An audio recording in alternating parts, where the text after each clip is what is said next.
Assalamualaikum warahmatullahi wabarakatuh. Kami dari kelompok 2 akan mempresentasikan sebuah studi kasus untuk memenuhi tugas besar rekayasa perangkat lunak, yaitu studi kasusnya aplikasi food delivery di masa pandemi. Jadi kita tuh ada 5 anggota, yang pertama tuh Muhammad Sena, yang kedua tuh saya sendiri Muhammad Rizky, yang ketiga tuh Bimo Zafriyasyah, yang keempat tuh Muhammad Rafka, yang kelima tuh Yesa Kristotobing. Kita tuh membahas 3 poin. Yang pertama deskripsi kasus, user class, dan aktivitas requirement editasi. Yang pertama tuh deskripsi studi kasus. Jadi kita tuh di masa pandemi kan banyak sekali yang dilarang untuk keluar-keluar rumah, apalagi untuk membeli makanan. Dan di masa ini juga banyak sekali kesibukan orang lain untuk tidak sempat memasak. Jadi ramai sekali food delivery. Jadi kita tuh ada membahas 5 user class. Yang pertama tuh pelajar, jadi karena terlalu sibuk dengan sekolah, berangkat pagi dan males sekali untuk masak, maka pelajar kebanyakan memesan makanan secara online. Dan yang kedua tuh pekerja, pekerja tuh karena kesibukan kerjanya tidak sempat untuk memasak dan lain-lainnya, maka dia lebih senang memesan secara online. Yang ketiga tuh driver, driver tuh pelaksana jika ada orderan masuk atau notifikasi masuk ke dia, maka dia akan jalan ke restoran dan ke tujuannya.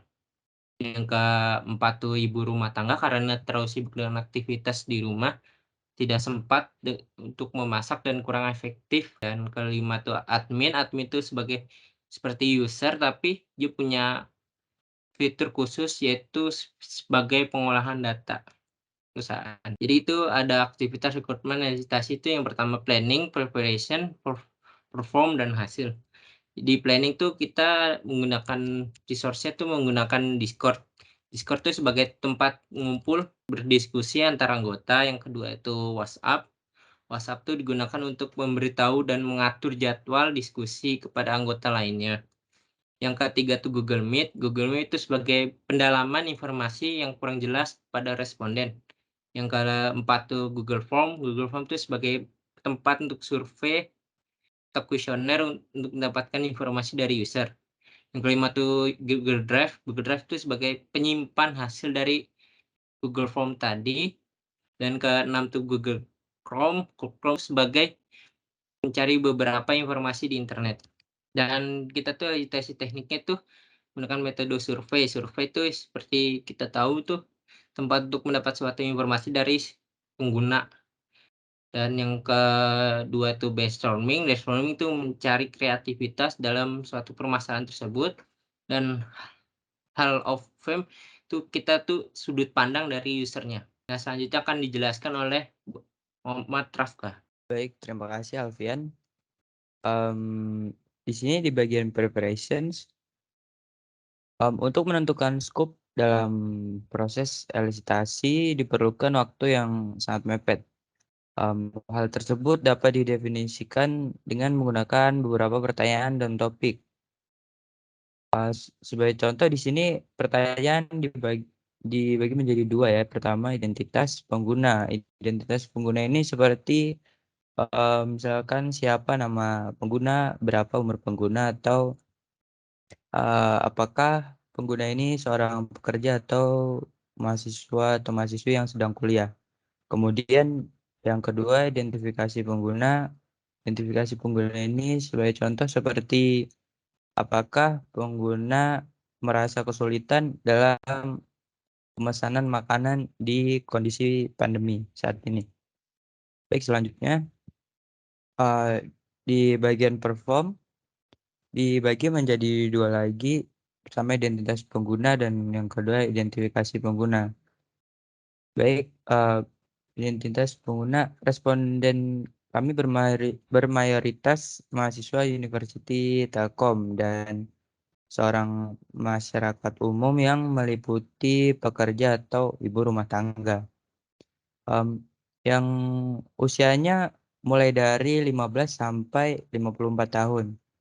Kemudian identifikasi pengguna dari hasil survei sebanyak 86,8% responden yang berjumlah 91 menjawab bahwa pada kondisi pandemi saat ini pemesanan makanan tidak mengalami kesulitan, sedangkan 13,2% mereka kesulitan terhadap pemesanan makanan. Baik, selanjutnya hasil di sini ada 5 poin. Yang pertama user requirement, business rules, data requirement, quality attribute, dan functional requirement. Di sini sebagai contoh saya hanya mengambil 1 poinnya saja. Di bagian user requirement, sebagai contoh user dapat melakukan login. Kemudian di business rules, user mendapatkan penawaran promo. Lalu di bagian fungsional sebagai contoh, sistem meminta user untuk melakukan login. Kemudian di data requirement sebagai contoh, user dapat memasukkan password minimal 8 karakter. Dan yang terakhir di quality attribute, sebagai contoh sistem melakukan maintenance 1 kali setiap minggunya.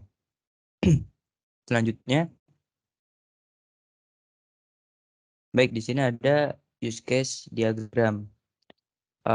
Di sini bisa kita lihat di bagian sebelah kiri ini sebagai user ya atau customer, dan di bagian sebelah kanan itu adalah driver. Baik, yang pertama itu user dan driver itu harus login dulu ya, lalu kemudian user dapat memilih restoran, kemudian user melakukan memilih menu yang ingin dipesan, kemudian user menentukan lokasi pengiriman, kemudian user mengordernya.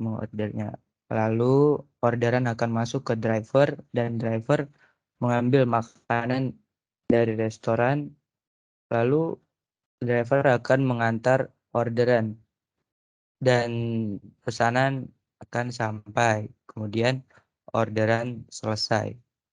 Dan di bagian terakhir, user akan memberikan rating kepada driver. Baik, terima kasih, mungkin itu saja dari saya.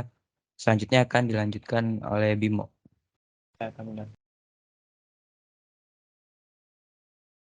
Ada membuat pesanan. Kedua, driver mengantar, memberi rating. Saya akan melakukan basic stepnya. Ya.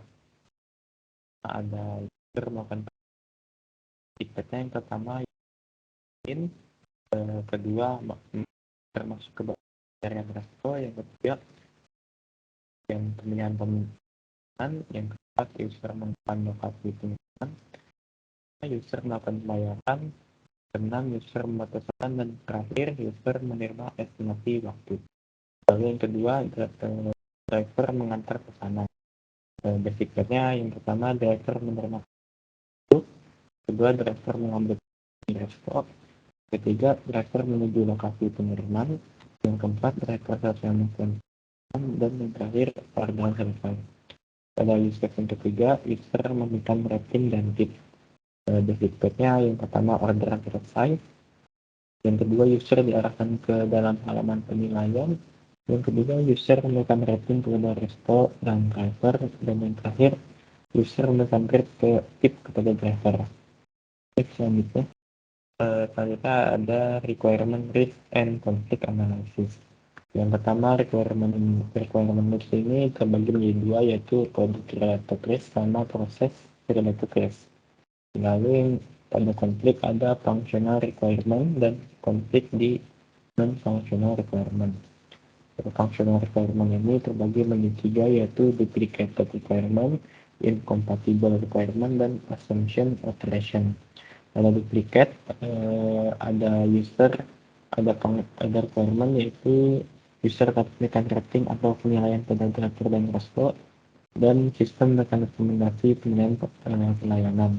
Pada incompatible requirement ada sistem akan melakukan halaman penilaian atau rating saat tekanan sudah diterima atau selesai. Pada asumsi ada operation, kami tidak menemukan konfliknya. Lalu di non-fungsional ada absolute konflik, relatif konflik, dan network konflik. Pada absolut ada non-functional requirement, yaitu sistem akan meminta user menekan foto makanan yang sudah diantar. Lalu di relatif konflik, sistem mengalirkan sebuah gen yang bisa membuat aplikasi menjadi lag. Lalu di network konflik, sistem melakukan pembaruan setiap 2 bulan sekali. Lalu pada jenis risk ada product related dan proses related. Pada produk, risknya yaitu user mengalami proses padat sehingga user tidak dapat masuk ke dalam aplikasi. Pada proses related ada risk yaitu pendefinisian dan pembuatan dokumen yang kurang lengkap dan detail. Selanjutnya di sini ada fault tree analysis. Pada fault tree ini saat aplikasi dijalankan ada beberapa kemungkinan yang bisa terjadi di dalam aplikasi, yaitu ada aplikasi dijalankan secara normal atau beberapa hal yang bisa menyebabkan aplikasi tidak berjalan, seperti kegagalan antar mereka pengguna, kegagalan sistem tidak dapat diupdate, dan perencanaan tidak sesuai kebutuhan. Dari keempat itu ada beberapa penyebabnya.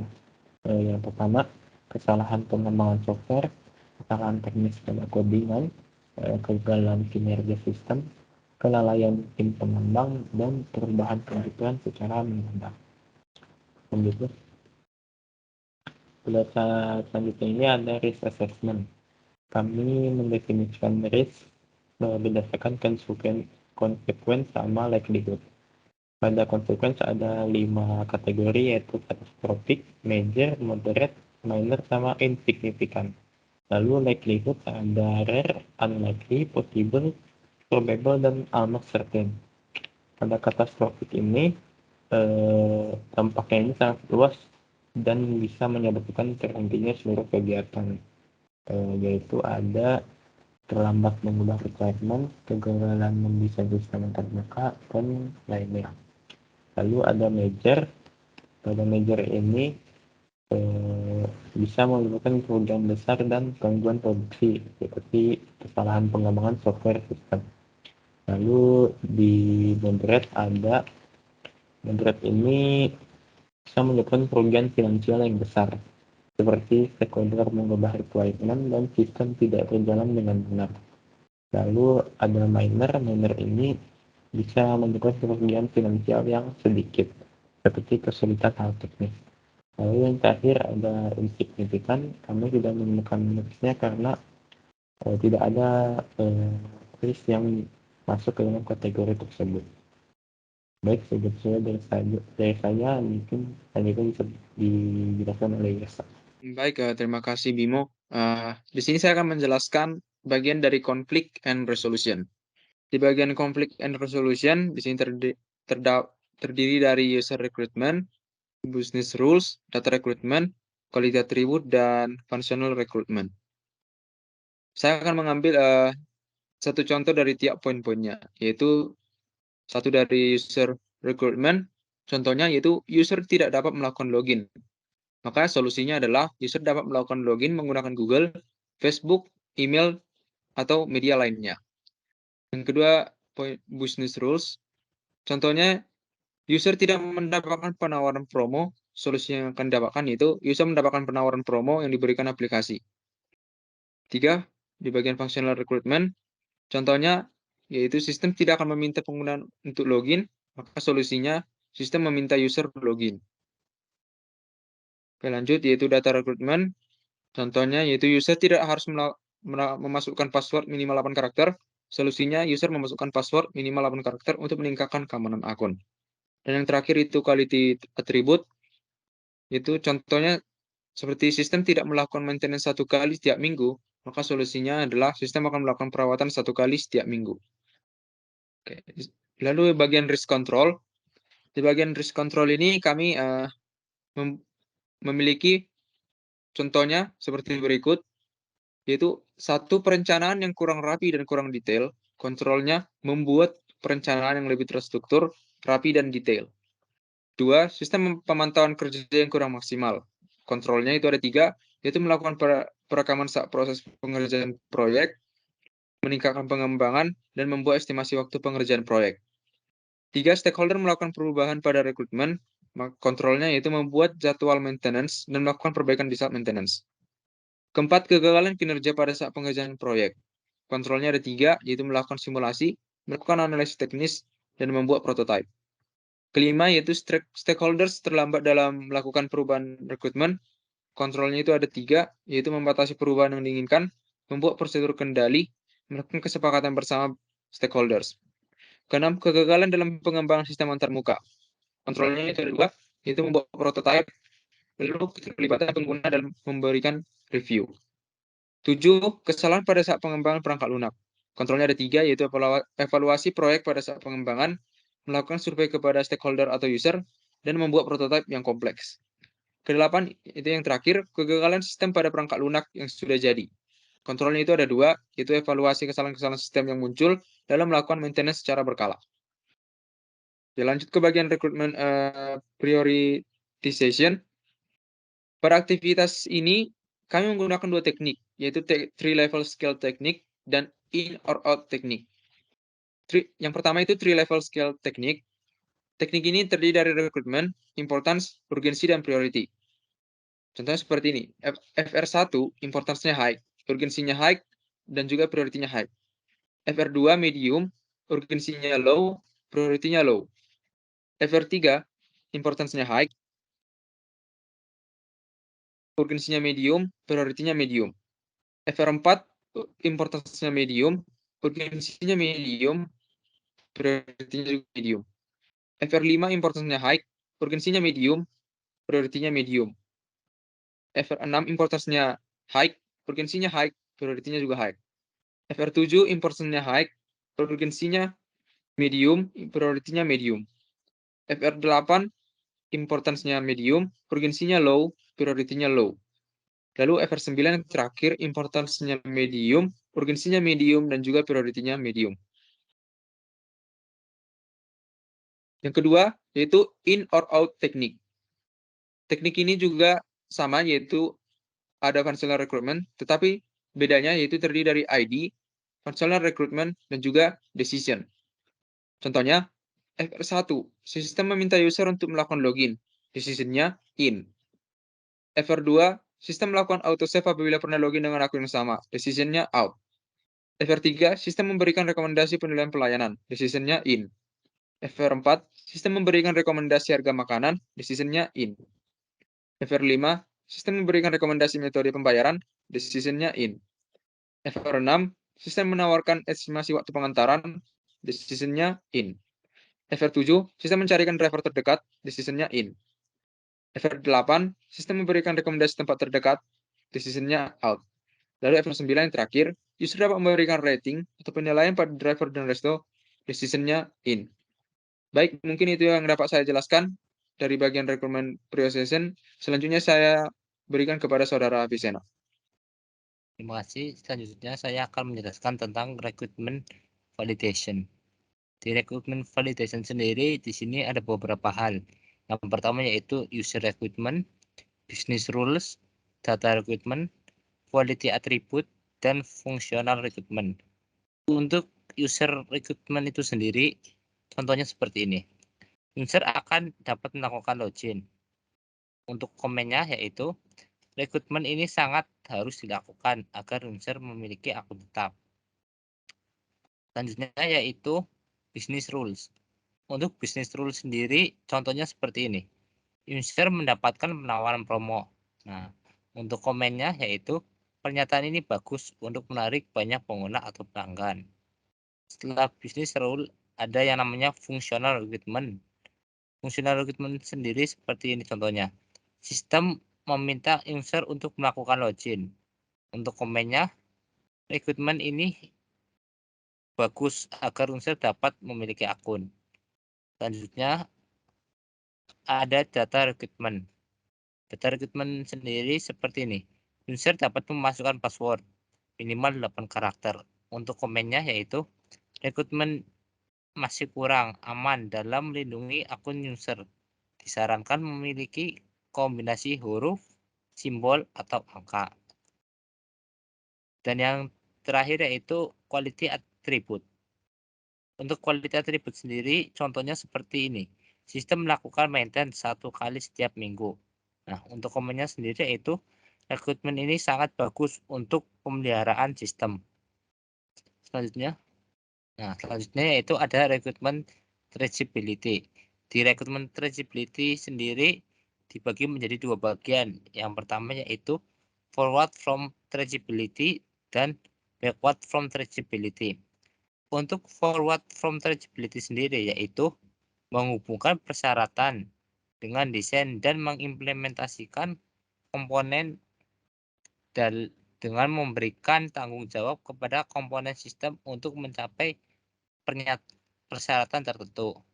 Sedangkan untuk backward from traceability sendiri yaitu menghubungkan komponen desain dan mengimplementasi dengan persyaratan untuk memungkinkan pengujian sistem dalam memenuhi persyaratan ini.